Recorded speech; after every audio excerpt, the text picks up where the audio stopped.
the latest visuals that we're picking up as far as the meeting between Prime Minister Narendra Modi and President Xi Jinping is concerned. Just a short while back, we heard the two leaders talk about the success of the meet, how it was an in-depth conversation that they had. Also, how it was a candid conversation. Before we move on, I want to go across to Abhishek Kapoor, our executive editor.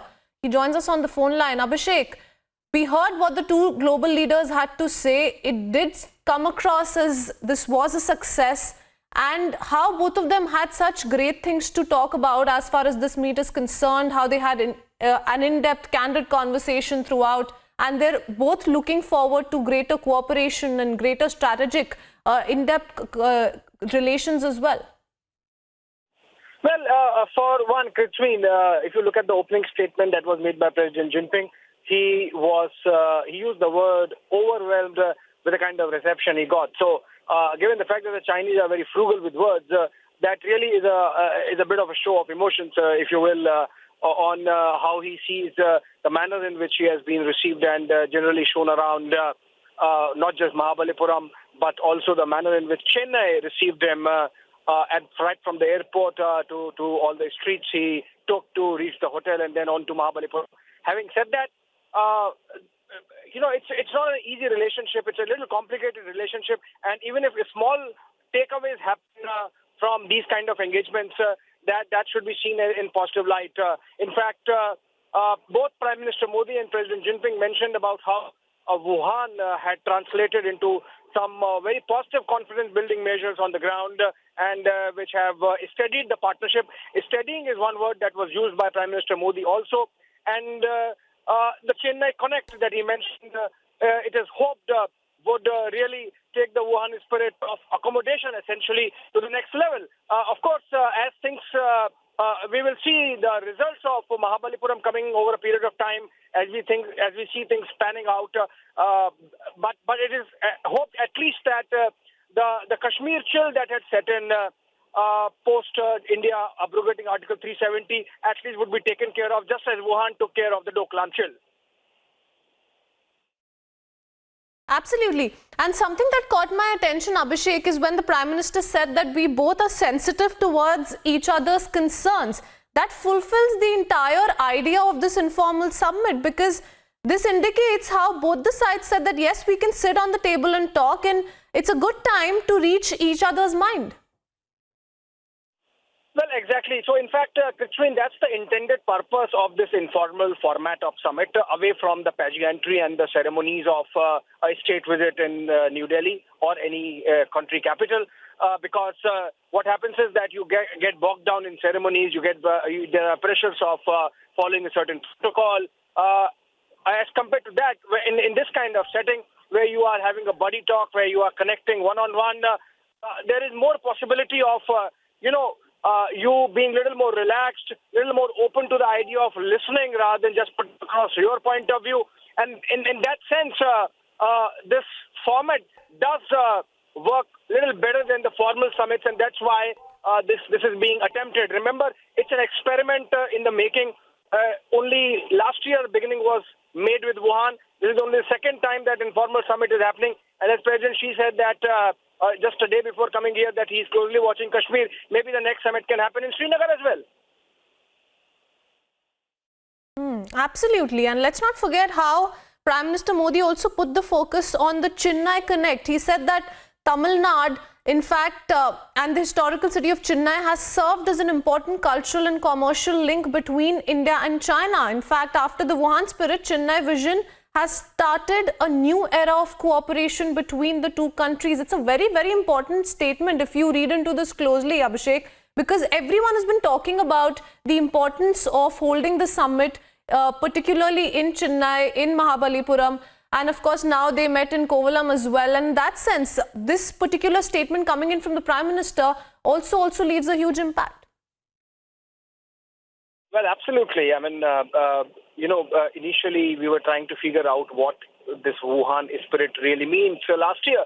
And then subsequently we saw how protocols were put in place to take care that to take care of border skirmishes that take place between border patrols along the Himalayas, particularly in the Ladakh sector.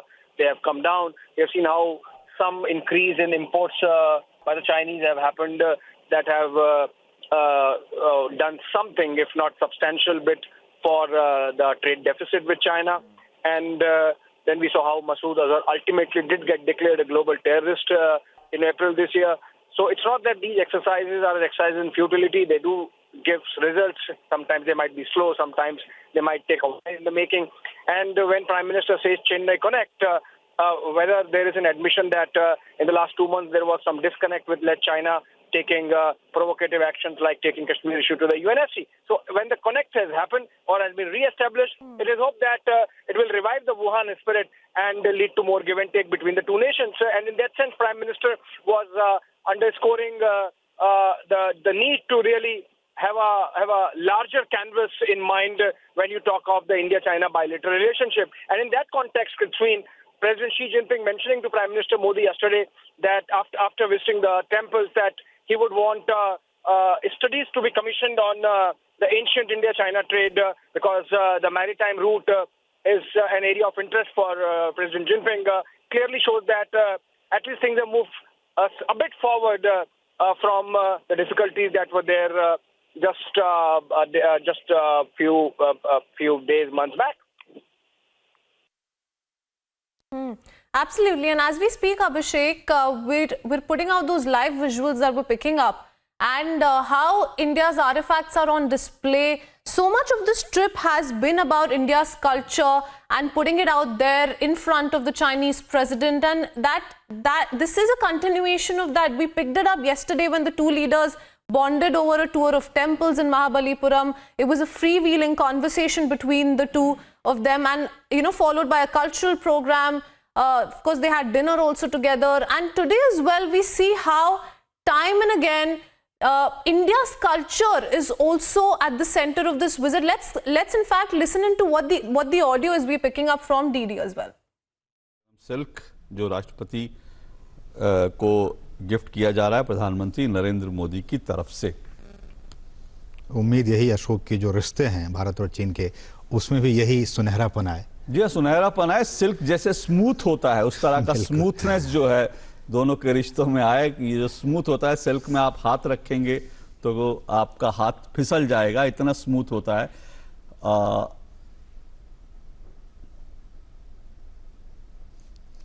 और ये तोहफा क्या शायद plates, हाँ ये plates है, लेकिन मुझे लगता है कि ये राष्ट्रपति शी जिनपिंग की तरफ से है। प्रधानमंत्री नरेंद्र मोदी का चित्र बना हुआ ये तोहफा राष्ट्रपति शी जिनपिंग की तरफ से होगा प्रधानमंत्री नरेंद्र मोदी के लिए। जी जी जी जी चाइना सिरेमिक के लिए बहुत बिल्कुल।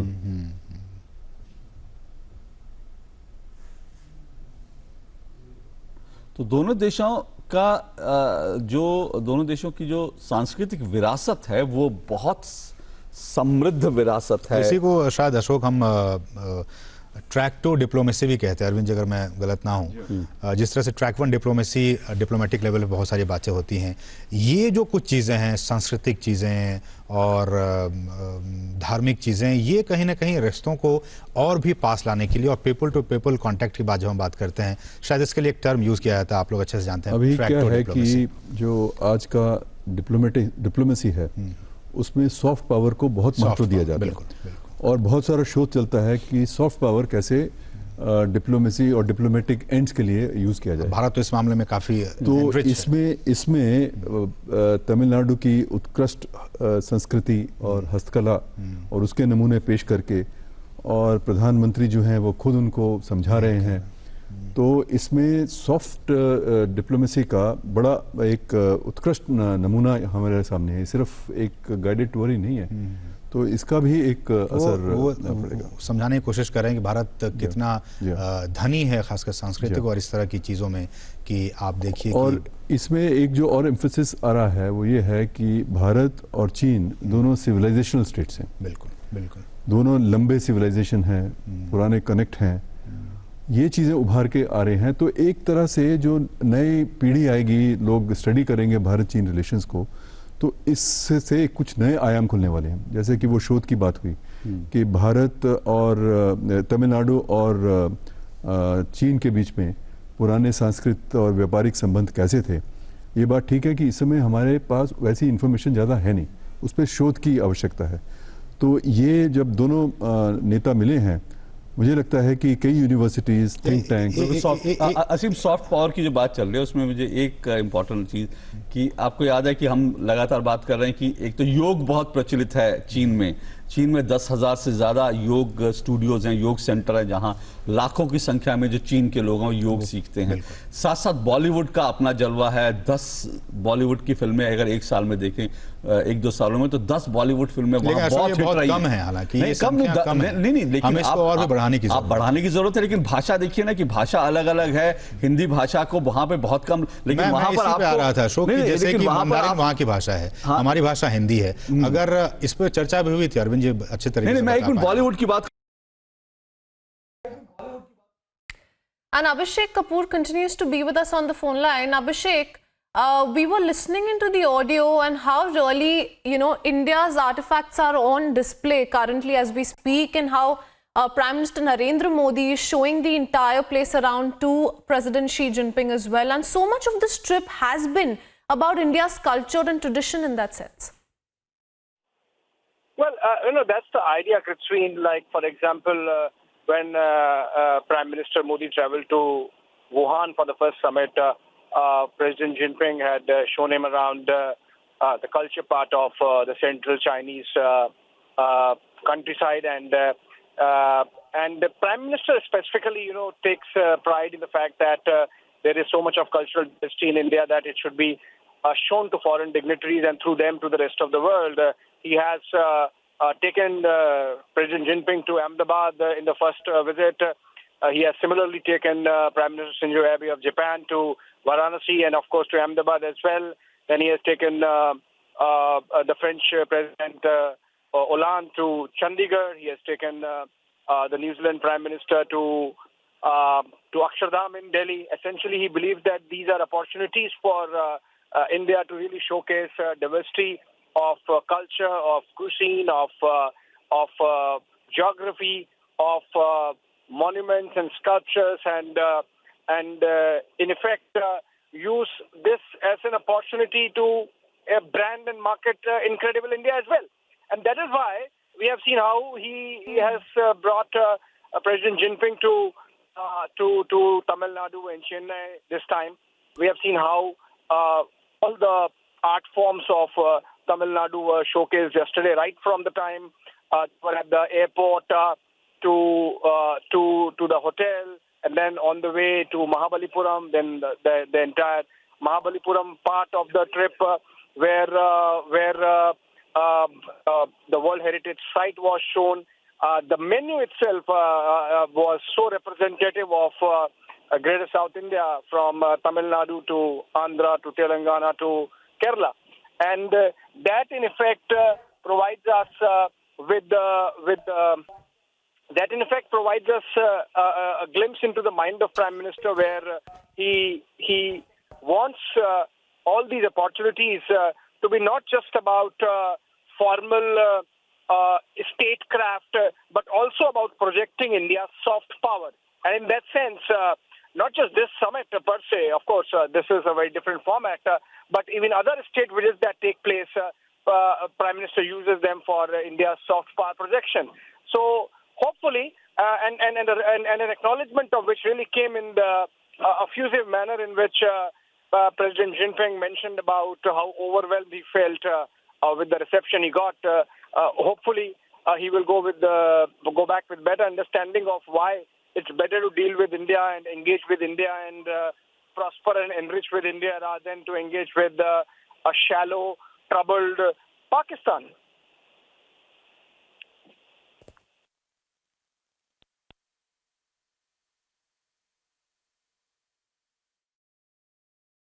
Absolutely, Abhishek, and that exactly was my pickup point here. This is Suesha joining you from the studio.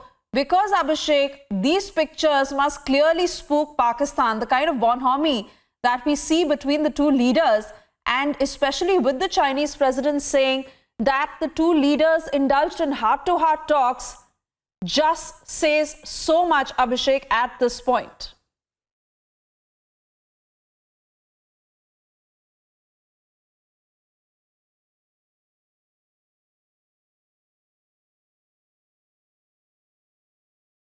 All right, not too sure if Abhishek Kapoor, our executive editor, is still connected with us. He'll be joining us very shortly. But yes, he has been getting us all the latest through the course of these 2 days of that informal summit.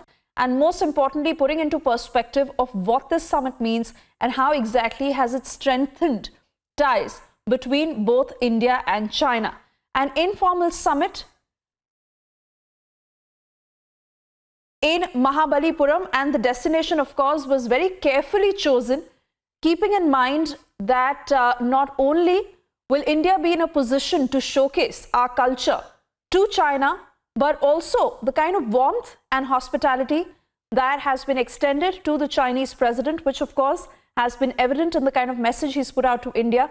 And Abhishek, I want to come to you, because even as we stay with these pictures and all that has happened in the course of these 2 days, clearly these pictures must spook Pakistan. The kind of bonhomie we've seen between the two leaders is something that Pakistan must be very worried about. And Islamabad must be wondering what to do next to ensure that they have China by their side. Well, Suesha, let's understand and let's be clear that Pakistan per se has not been discussed. Terrorism has been discussed, and without naming names, everyone understands from where terrorism comes. Even the Chinese very well understand what is happening in Pakistan, who is doing what in Xinjiang, and to that extent, yes, maybe Pakistan. But so far as Pakistan getting worried is concerned, let's be honest. When it comes to real statecraft, we have to understand that China invests in Pakistan not because it fears terrorism, but because it believes Pakistan can be used as a stick to browbeaten, as a stick to poke at, and to embarrass India off and on. And that is why we are seeing, despite atmospherics, personally I believe, and that this is the establishment here, that beyond a certain point, Pakistan is going to remain good, and China is not going to tone down its engagement with Pakistan. Having said that, for what is important is that irrespective of what bilateral China has with Pakistan, it should not become a looming factor in the direct relationship that Beijing has with New Delhi. And if that can be achieved, even that would be a good objective so far as this entire event over the last 2 days is concerned, Suesha. Absolutely, Abhishek, and the informal summit really coming to an end now, as the culmination that we see of this two-day event, and Prime Minister Narendra Modi and the Chinese president, who just a short while back attended the exhibition of artifacts and handloom at the Fisherman's Cove in Kovalam. And let's once again, Abhishek, put out that statement that was made by Prime Minister Narendra Modi while the delegation talks were underway. Emake Varuga Birunde Madirpur Kuria Birunde Narai Bakhair Kirain, यानी मैं ये दुनिया की प्राचीन भाषा मैं तमिल में कह रहा था कि मैं आप सभी का गर्मजोशी से स्वागत करता हूं। पीपल्स रिपब्लिक ऑफ चाइना की स्थापना की 70वीं वर्षगांठ पर आपको और चाइना के सभी नागरिकों को मेरी तरफ से हार्दिक शुभकामनाएं। तमिलनाडु राज्य और ऐतिहासिक शहर चेन्नई सदियों से भारत और चीन के बीच हमारे सांस्कृतिक और व्यापारिक आदान प्रदान का साक्षी है। मुझे खुशी है कि इस सांस्कृतिक धरोहर के कुछ सर्वोत्कृष्ट उदाहरणों के आपको परिचित कराने का गौरव हमें मिला। एक्सेलेंसी, पिछले 2000 सालों के अधिकांश कालखंड भारत और चीन दुनिया की प्रमुख आर्थिक शक्तियां रही है। अब इस शताब्दी में हम फिर से साथ साथ उस स्थिति को प्राप्त कर रहे हैं। एक्सेलेंसी, पिछले वर्ष वुहान में हमारी इनफॉर्मल समिट से हमारे संबंधों में इंक्रीज स्टेबिलिटी और फ्रेश मोमेंटम आया है। दोनों पक्षों के बीच स्ट्रेटेजिक कम्युनिकेशन बढ़ा है। हमने तय किया था कि हम मतभेद को प्रूडेंटली मैनेज करेंगे और डिस्प्यूट नहीं बनने देंगे। एक दूसरे के कंसर्न के बारे में सेंसिटिव रहेंगे और हमारे संबंध विश्व में शांति और स्थिरता के कारक होंगे। एक्सेलेंसी, ये सभी हमारी बड़ी उपलब्धियां हैं। इनसे हमें भविष्य में और अधिक प्रयास करने की प्रेरणा मिलती है। चेन्नई समिट में अब तक हमारे बीच द्विपक्षीय और वैश्विक मुद्दों पर महत्वपूर्ण विचार विनिमय हुआ है। वुहान स्पिरिट ने हमारे संबंधों को एक नया मोमेंटम और ट्रस्ट दिया।